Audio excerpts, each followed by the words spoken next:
Hello. Hello. Welcome back. It's good to be back. It's good to have Bridget here with us 2 weeks in a row this time. And we're talking about Little Lion Man, which is another song by Mumford and Sons. It is in fact the next song on their album Sigh No More. It comes right after I Gave You All, which is what we did last week, and right before Tim Shell, which we'll do next week. And we are excited to be talking about this very exciting song. So, as always, Bridget, why don't you go ahead and read off the lyrics to us? Okay, here we go. Weep for yourself, my man, you'll never be what is in your heart. Weep, little lion man, you're not as brave as you were at the start. Rate yourself and rake yourself. Take all the courage you have left. Waste it on fixing all the problems that you made in your own head. But it was not your fault, but mine. It was your heart on the line. I really effed it up this time, didn't I, my dear? Tremble for yourself, my man. You know that you have seen this all before. Tremble, little lion man. You'll never settle any of your scores.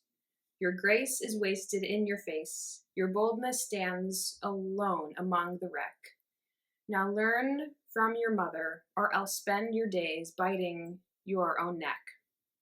But it was not your fault, but mine. It was your heart on the line. I really effed it up this time, didn't I, my dear? All right. Fantastic. Thank you for that. Mm-hmm. This is the cussing song Yes. on the album. They have one on every album, at least on their first 3 albums. Uh-huh. And this is it. This is the one. They actually, they say it a lot more times on the recording because they repeat the refrain multiple times. But it's a great song. It is. And we'll talk a little more about the cussing when we get to that part in the line-by-line analysis, because I have some thoughts about that. But for now, let's move into the No Fear Mumford translation of the lyrics, which would be the Mumford and Sons in plain English, basically, just so that we understand on a literal level what's going on in this song. So basically we have a man and a woman who find themselves in a terrible situation of some kind, and they're each trying to blame themselves for arriving at that situation. The verses are the voice of the man's accuser. So somebody is speaking to the man. I don't think it's the woman who's speaking to him. I think it's either his conscience or, and we'll get into this more later, but perhaps a demon of some kind that's trying to overwhelm him with the weight of his own sin, something along those lines. But then in the chorus itself, that's when the man speaks to the woman, claiming the guilt as his own. So the first verse is the conscience or the demon speaking to him, and it says, "Cry for yourself because you'll never be what you want to be. Weep, you pathetic little man, because you've lost the courage that you once had. Take a good look at yourself and punish yourself all you want, but it won't matter, because any courage that you have left at this point, you'll just waste on problems that you made up for yourself, instead of addressing what you really need to fix." And then the chorus comes, and the man says to the woman, "Stop blaming yourself. This mess is my fault, not yours. I'm the one who had your heart in my hands and broke it. I really messed up, wouldn't you agree?" And then the conscience or the demon picks up again and says, "You should be afraid because you know how this is going to end. Be afraid, you coward, because you know you'll never get even with those who've wronged you. You can see your own goodness going to waste before your very eyes, leaving you vulnerable, alone, and miserable. If you don't watch out, you'll end up making the same self-destructive mistakes your mother made." And then we have the chorus again, and it's the man speaking to the woman and saying, "Stop blaming yourself. This mess is my fault, not yours. I'm the one who had your heart in my hands and broke it. I really messed up, wouldn't you agree?" So that's the literal interpretation of the song. There's a lot to unpack there. And let's go ahead and start to get into that. Now we're going to be using 2 other texts to examine this particular song, and those 2 texts are The Wonderful Wizard of Oz by L. Frank Baum, and East of Eden by John Steinbeck. As far as The Wonderful Wizard of Oz is concerned, I almost feel like I don't need to introduce that book because like the four heroes of that book are so iconic in popular culture that, almost feels silly to introduce them. So we're all familiar with the Cowardly Lion. He's a classic contradiction in terms, right? He's the king of the jungle, but he's terrified of everything. And he wants to get to the wizard so that the wizard can give him the courage that he's lacking. And so he's a very comical figure, much more comical than the tone of this song, because this song is much more exciting and angry and maybe a little frenzied. Nonetheless, the image of a man who is a coward but referred to as a lion undeniably begs a comparison with the Cowardly Lion from The Wonderful Wizard of Oz. Beyond that initial comparison, I haven't found any other like references or similarities between the song and the Wizard of Oz story. Where I found a lot more parallels was, and this surprised me, was between this song and East of Eden by John Steinbeck, which we have right here. It's a lovely Steinbeck Centennial Edition copy. Very nice. I've really talked up this book on the podcast before. It's one of my 5 favorite novels of all time. It's just super good. It's such a really powerful examination of human nature and things like that. So this, I knew that East of Eden was definitely referenced in the song Tim Shell, which comes up right after this song. But the more I looked at this song, the more parallels I found between it and the characters in the story of East of Eden. So I think it's worthwhile introducing that book here with this song. So John Steinbeck is most well known as the author of The Grapes of Wrath and of Mice and Men, but in my opinion, East of Eden is his masterpiece, his best novel.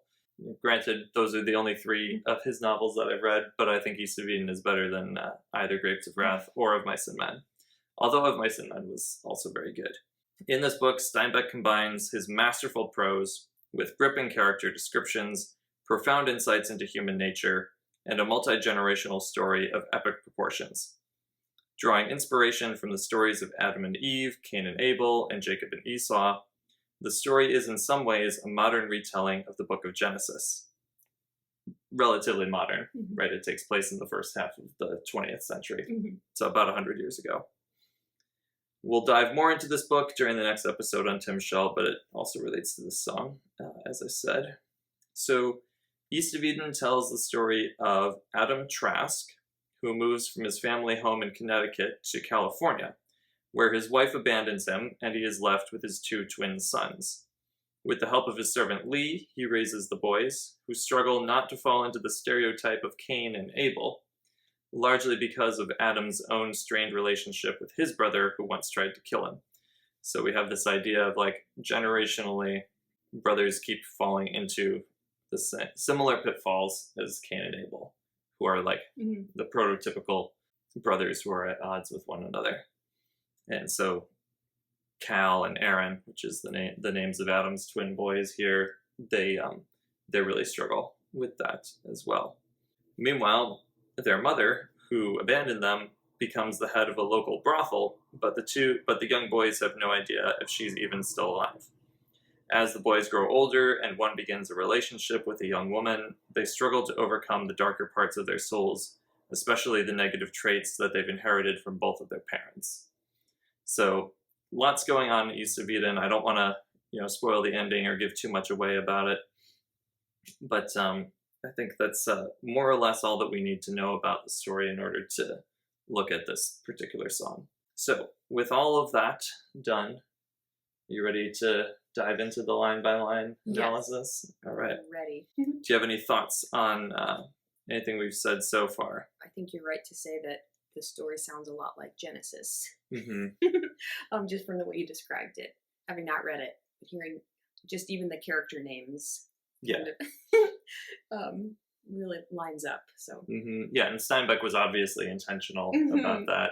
He even has some of the characters point out the similarities between that story and the book of Genesis. Mm-hmm. So it's definitely, it's a little bit on the nose, but it's Yeah. definitely intentional. Uh-huh. So that's one of the reasons that I think this song relates to East of Eden, is because this song also has qualities of the book of Genesis as well. Mm-hmm. So we'll get into that in a minute. Let's take a look at the first line. We'll have a number of different things to discuss regarding this first line. That first line is, "Weep for yourself, my man." So we have seen weeping several times already. In the cave, we saw that the hero could see widows and orphans through his tears.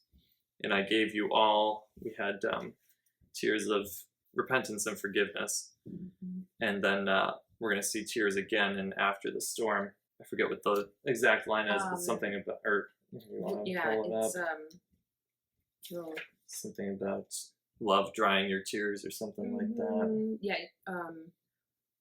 There will come a time you'll see with no more tears. Yes. Love will not break your heart, but dismiss your fears. Mm-hmm. Mm-hmm. Not get ahead of ourselves. Yes, exactly. But we've already established that this entire album is looking forward towards that song. Mm-hmm. It's very much the culmination of most of the themes on this album. Yes. But so the question is then, what sort of tears are being referred to in this song in Little Lion Man? This is the voice of the man's accuser who's saying this line, and that accuser being either his conscience or perhaps the devil. Mm-hmm. And so best I can figure, I think these are tears of despair and self-pity that the man is being urged to weep and just sort of indulge in self-pity because his situation is terrible and there's nothing he can do to fix it. Let's talk about who this accuser is. It could be his conscience, or it could be a demon. The reason I think that it might be a demon is a couple reasons. But first of all, I get the impression from this song that the accusations are not entirely true. But it's hard to tell. But that's what I think. I think these accusations are exaggerated and meant to inspire despair. When your conscience accuses you, your conscience is trying to convict you so that you will take the necessary steps to improve yourself and to atone for what you've done wrong and to do better in the future. There's a little bit of that sort of language going on here, but mostly it's more phrases like weep for yourself, right? Indulge in self-pity, that sort of thing. But also, Satan in Holy Scripture is referred to as the accuser several times. So in Revelation 12:10, it says, "The accuser of our brethren has been thrown down, who accuses them day and night before our God." And that line is said right after Satan himself is thrown out of heaven. And then also in the story of Job, Satan presents himself before God and accuses Job of just being disingenuous in his praise of God. He says, "Oh, Job only praises you because you've given him all these nice things," which then opens the door for God to allow Satan to torment Job to prove that Job will continue to praise the Lord despite the best or the worst that Satan can do to him. That's my case for why I think that the accuser in this song is the devil. But let's keep an eye out for that as we move through these lines and as we try to work out whether or not this accusation is true, whether or not it's helpful. Because it might be true but not helpful, right? And it might be, or it might be just an exaggeration and some kind of a lie. Yeah. Or it might be true and helpful. So we got to watch out for that and try to see. So the next line then is, "You'll never be what is in your heart." So weep for yourself, my man. You'll never be what is in your heart. So that's part of the despairing language of the song is you have this desire in your heart to be this certain type of person, but you'll never reach it. Therefore, cry for yourself. I find this language kind of interesting because it says that you'll never be what is in your heart. I was trying to figure out exactly what that thing is in his heart that he wants to be. Because it's kind of unusual language, because, for instance, if he had courage in his heart, wouldn't we say that he was courageous? And yet he has something in his heart that he isn't. So that kind of indicates to me that perhaps this statement is not true, that you'll never be what is in your heart. Because if it's in your heart, then isn't that a part of you? Right.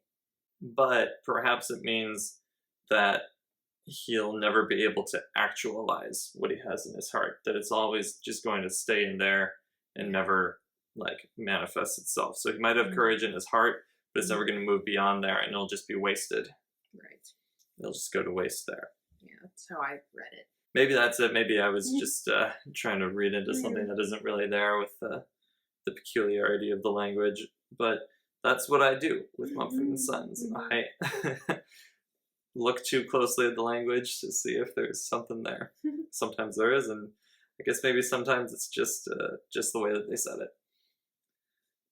So then the next line is "Weep, little lion man." So, as I mentioned earlier, this image of the cowardly lion, because this song is very much about courage and fear overcoming courage. You know, symbolically, the lion is typically seen as a paragon of courage. We see that in like the title of King Richard the Lionheart and that sort of thing. Aslan. But Aslan, in the Chronicles of Narnia. So that's why it's so striking to have this image of a lion that's afraid, right? This image of the cowardly lion, because it's a contradiction in terms, it's an oxymoron.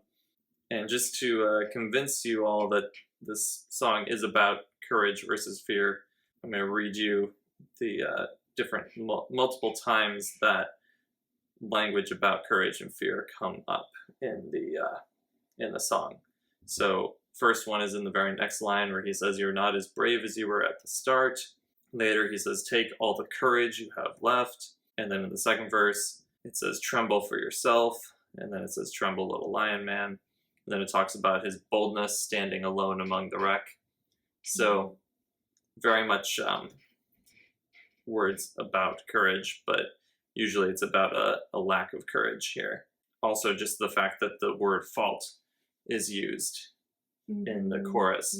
Fault, way back in the cave, was equated with fear. And it's those two have sort of gone hand in hand throughout the whole album so far. Hopefully now you're convinced that this song is about courage and fear. So the next line then is, "You're not as brave as you were at the start." Clearly, previously, he had some level of courage, but because of what he's been through, it's been stripped away. Maybe somebody ripped it from his hands and swore it was all gone, or something like that. He's lost all of his courage somehow. He's fallen from grace, and he doesn't have that courage anymore. At least that's what the accuser says.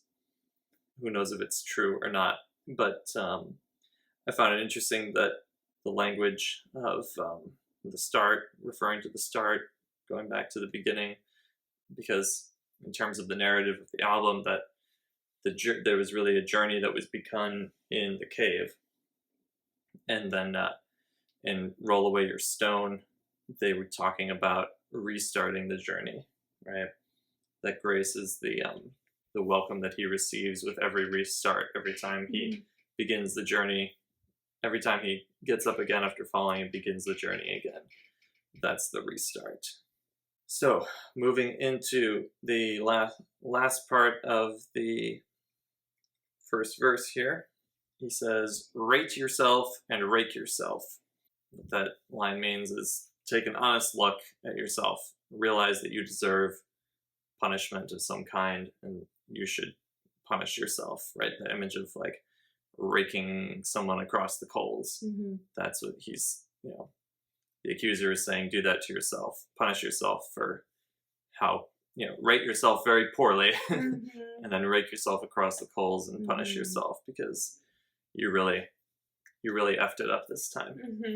And then the last two lines, take all the courage you have left, waste it on fixing all the problems that you made in your own head. All the courage you have left, I think it's pretty clear that that's a pretty small amount, as the accuser is claiming. So it's either a small amount or maybe there's just no courage at all.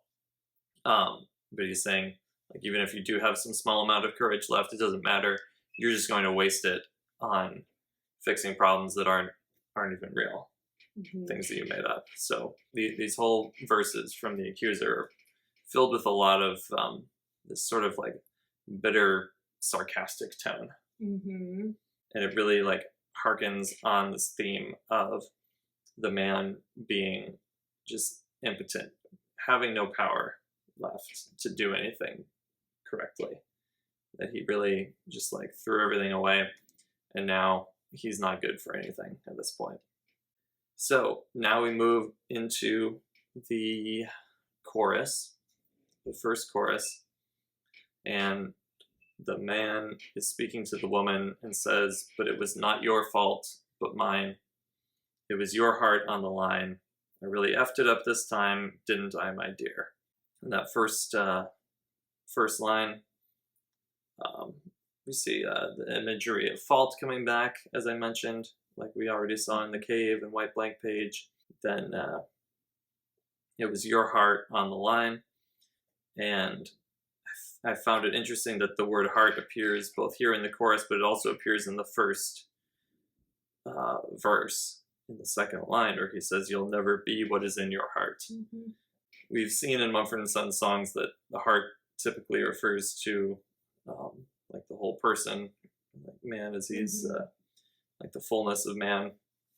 So the fact that he let down her heart is like, it's pretty convicting terminology there. He really he really effed it up this time, I guess you would say.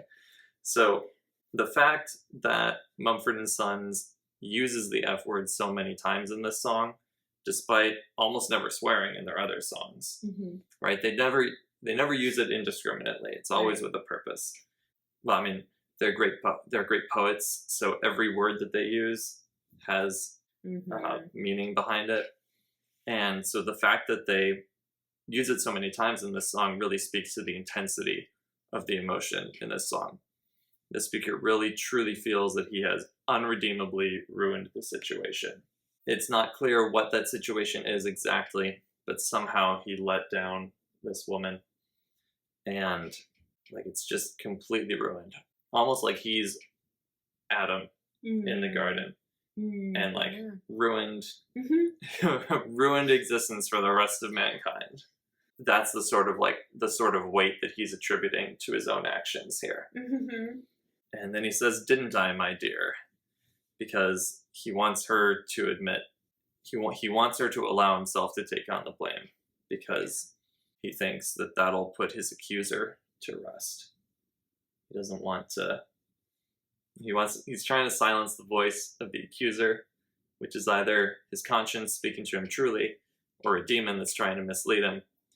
But he's taking on all of this blame on himself, and he wants her to admit that he's right about that, so that this voice in his head will stop tormenting him. So, still not entirely sure if if it really was his fault this time, if he really did F it up as much as he thinks he did, or if he takes on too much of the blame, right? Maybe he goes overboard and buys into that voice of the demon telling him that everything is ruined now and it's completely hopeless. Because, of course, even with Adam and Eve, that situation was not completely hopeless even after the fall, because immediately God gives the promise of the Redeemer.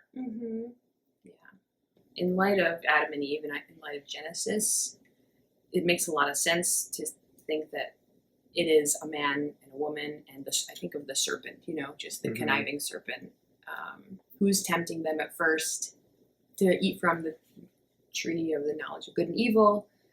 And then there's always that debate, like whose fault was it? Was it Adam? Was it Eve? Right. Who's really to blame here? Who really messed up? Right. And Adam, it sounds like Adam is the one who's really the one taking fault, because there's always, I think, those who say everyone puts the blame on Eve, but really it was Adam who is to blame, and that's what he's doing in this conversation, is saying, yeah, it was my fault. Right. And even if Mumford and Sons wasn't thinking of Adam and Eve per se when they wrote this, that's, Adam and Eve are the first people. It's like the primal conflict between man and woman or the primal, I guess you might even say the original sin was original sin that they that they committed. So it's very looking back to original sin can shed light on any situation like the one described in Little Lion Man here. So, but then also because of its connections with East of Eden, that adds an extra scoop of Genesis flavor added into the mix of this song. So let's jump into the second verse then. It starts off with the accuser saying, "Tremble for yourself, my man." There's one of those fear-related words there. "You know that you have seen this all before." So by that he means this is a very familiar situation. You've been here before. You know how this is going to go down. Sort of indicate, look, you've been through heartbreak before. You know that it always ends in tragedy. Because, well, that's how the journey of romance works, right? Is that every time you start dating somebody, you either marry that person or you break up with that person. And or you never get married. Or you never get, yes. Right. There are obviously other exceptions, but hopefully they get married. Yeah, but you're either with that person for the rest of your life or you're not. And so heartbreak is a very familiar emotion, and we've seen that in several songs already on this album. We've seen heartbreak and betrayal and failed relationships already, and so the accuser is saying that there isn't hope. You know that this is going to end just as badly as all the other ones did. Then it goes on to say, "Tremble, little lion man, you'll never settle any of your scores." Seems like a little bit of a shift here, because now it's no longer talking about him messing up so much as it's about him not being able to get even with people. And it's causing him to focus on how people in the past have wronged him, and how he wishes that he could get revenge, get even, settle those scores, but he can't. Haha, you're too weak and impotent even to get even with those people from your past. The accuser is trying to make him feel weak for just letting his heart be broken, taking the betrayal without punishing the people who have done him wrong, which is not really, I think, what he's supposed to be focusing on. That's very backwards looking, inward facing disposition. That's not very healthy. And then he says, "Your grace is wasted in your face. Your boldness stands alone among the wreck. Now learn from your mother, or else spend your days biting your own neck." So there's a lot in those last three lines there. So first of all, your grace is wasted in your face. That's harkening back to the first verse where it said, "Waste your courage on fixing the problems in your own head." That any good qualities that you have, any grace that you've been given, it just goes to waste because you're too cowardly to take action. You can't get even with people. You can't do anything right anymore. You just all you're good for is effing things up, right? And then it says, "Your boldness stands alone among the wreck." This is, again, kind of similar to earlier when he was saying, take all the courage you have left, because he doesn't have any boldness, according to the accuser. So when he says, your boldness stands alone among the wreck, that's a sarcastic, ironic statement, because the whole thing he's been saying so far is that you don't have any boldness. That's like an even lonelier situation than before, is that, so he's just like, nothing of him stands among the wreck. He's just completely fallen down. Again, thinking about Adam and Eve, your grace is wasted in your face, this idea of falling from grace. It's like any grace you had is now gone, and your boldness stands alone among the wreck. So because of your actions, of you wanting to be like God, that act is now, that pride is what's there among the mess of sin now that is in the world. And then going on makes me also think of that. Learn from your mother, or else spend your days biting your own neck. So I think about Mary, Blessed Mother, who was obedient, who kind of made up for what was lost during the fall. She's full of grace through her obedience, her humility.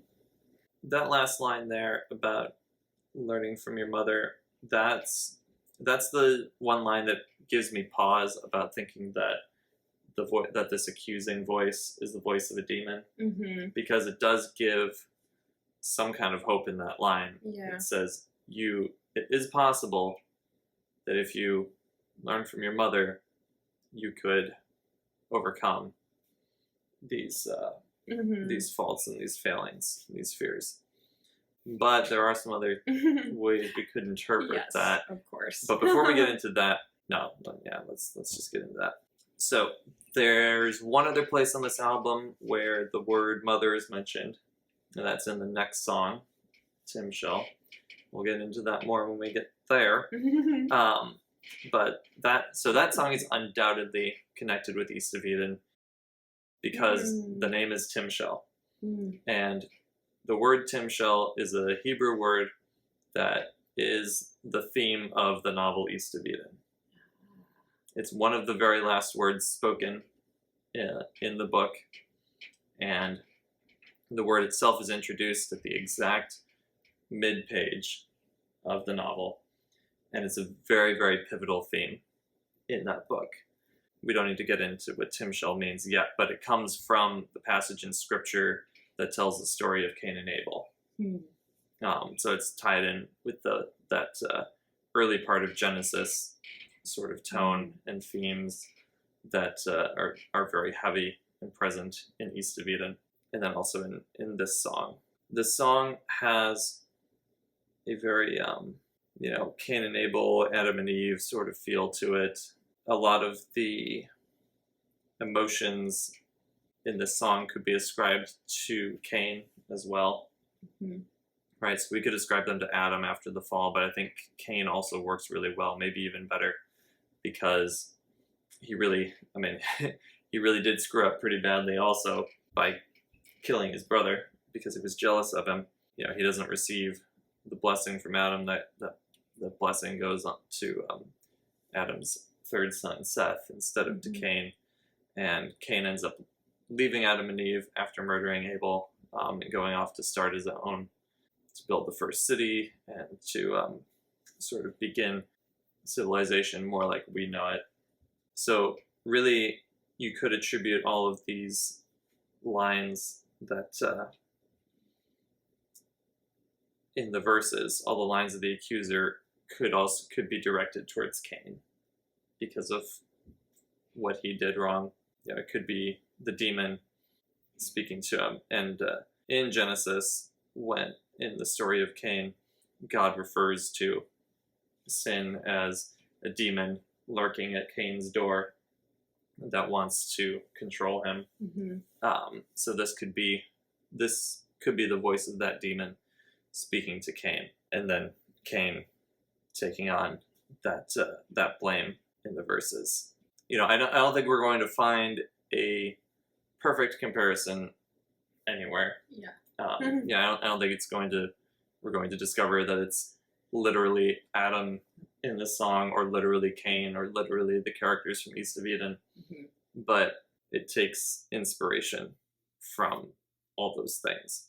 We could even interpret the voice of the accuser in this song as the voice of Lee, who is the Trask family servant in East of Eden, because he's the best character in the novel. He's so great. He's a Chinese man who serves the Trask family, and he's just constantly the voice of reason and morality and counsel and conscience for Adam Trask and his two sons, because those people are super messed up. They, they have a lot to deal with, and Lee is just so amazing for patiently standing by them through everything and always being there to help them and to guide them through these like moral quandaries they find themselves in, and that sort of thing.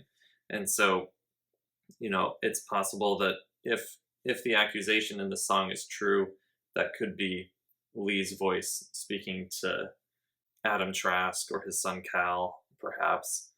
As we're going through line by line, I'm actually seeing a little bit less of East of Eden than I expected. But like I said, it's kind of in the tone. Oh, okay, no, that's right. There was one other thing that I haven't mentioned yet, and that's the line "learn from your mother, or else spend your days biting your own neck." Because, so it's interesting you brought up the Virgin Mary as that paragon of motherhood that we're supposed to imitate. But this line could also be interpreted as learn from the mistakes of your mother, or else you'll end up biting your own neck, being as self-destructive as she was. And holy cow, the mother in East of Eden is the worst character I have ever discovered in any novel anywhere, or in any literature, any movie or TV show or book or whatever. She is the devil. She's really bad. Okay, so I guess maybe the devil would be a worse character. Yeah. But she's horrible. She's atrocious. She's a complete psychopath who loves just like manipulating people and inflicting pain on them. And she like gets totally repulsed by the fact that she's pregnant with these boys. And it like, drives her. That's why she abandons them and goes and decides to work in a brothel, because she likes using that position to control people. Like, she works her way up through the ranks and eventually takes control of the whole brothel, because she's the kind of person who likes that sort of thing. And it's really disturbing and unsettling, and she creeps me out to no end. But she's also one of the things that makes the book so good, because it's just really she's such a fascinating character at the same time.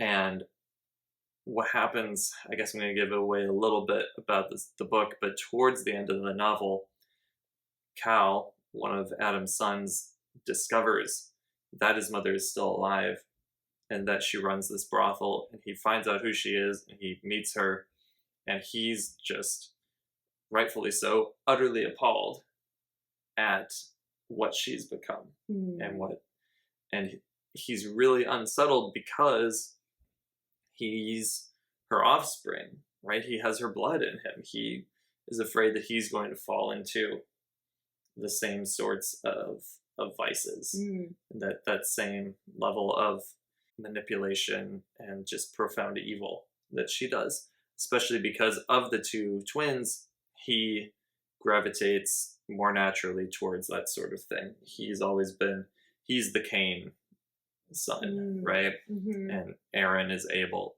Aaron was always much more like his father Adam, much more angelic, even though, of course, he wasn't without his own problems, and those become more and more apparent as the story progresses. But there was always this sort of understanding in the family that Aaron was the good one and Cal was the bad one.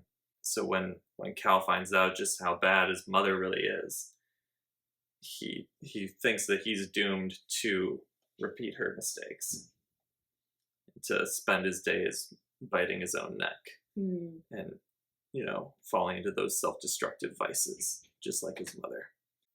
I think that's a really strong connection between the song and East of Eden. Yeah, so that woman is really, don't be like her. None of us should be like her. She's a really strong example of what not to do in life. The sort of moral of East of Eden, if you want to go so far as to assign a moral to a masterful work of literature. But the moral, more or less, of that story is that we make our own choices in life and we are not governed by our inheritance, by what we inherit from our parents.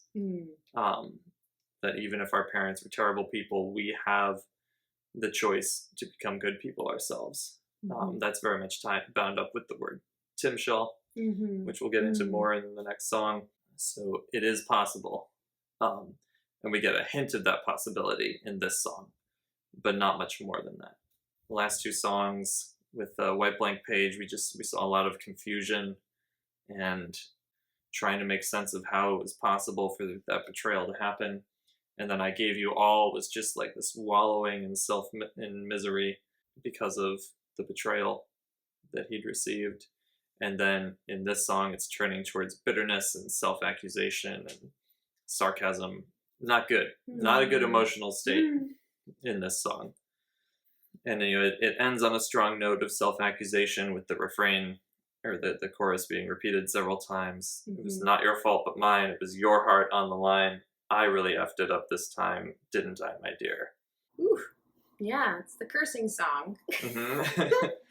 And it's a song about the curse, right? Yeah, so it's very fitting that this is the song where Mumford uses that cursing. I also wondered, I agree that they use the word very intentionally, but I was also wondering maybe they just didn't curse much in other songs because they didn't want the explicit little logo on the album to deter people from buying it, because I wonder if that would deter people from, maybe not though, maybe it would deter me.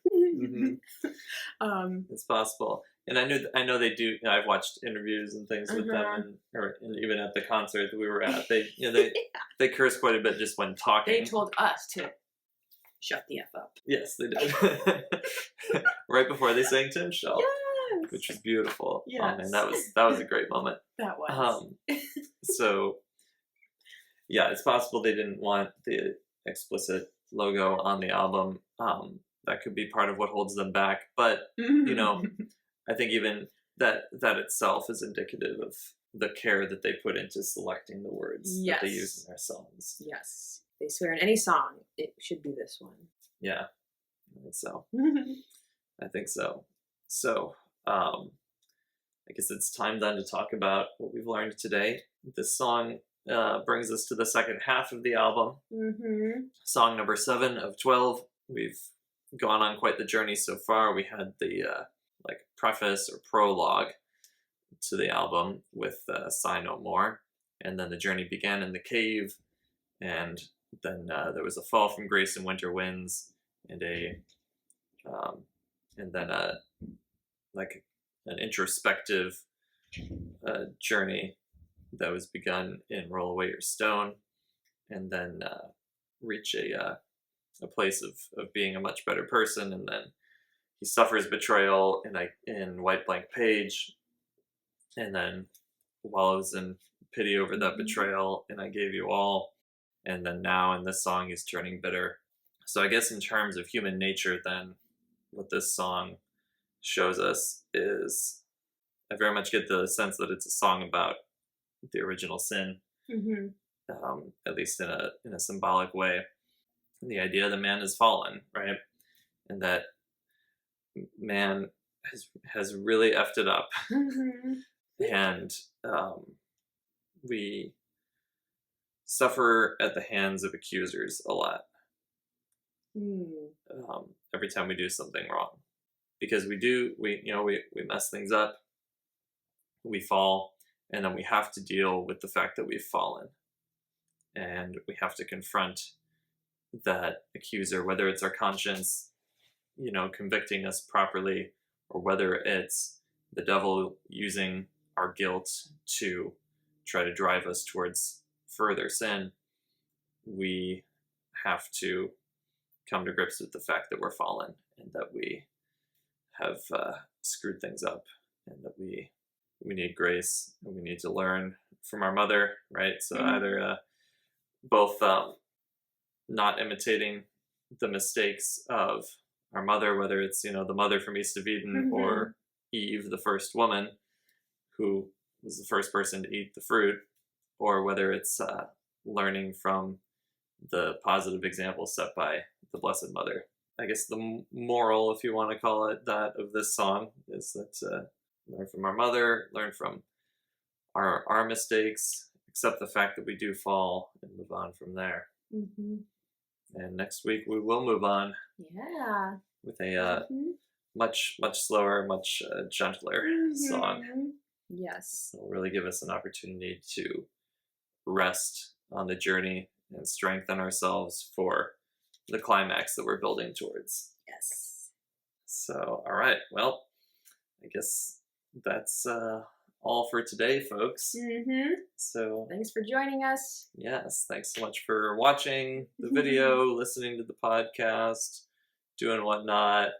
Hit that subscribe button, hit the notifications to stay updated. Share this podcast with somebody who you think would be interested in learning more about Mumford and Sons, classic literature, scripture, or us.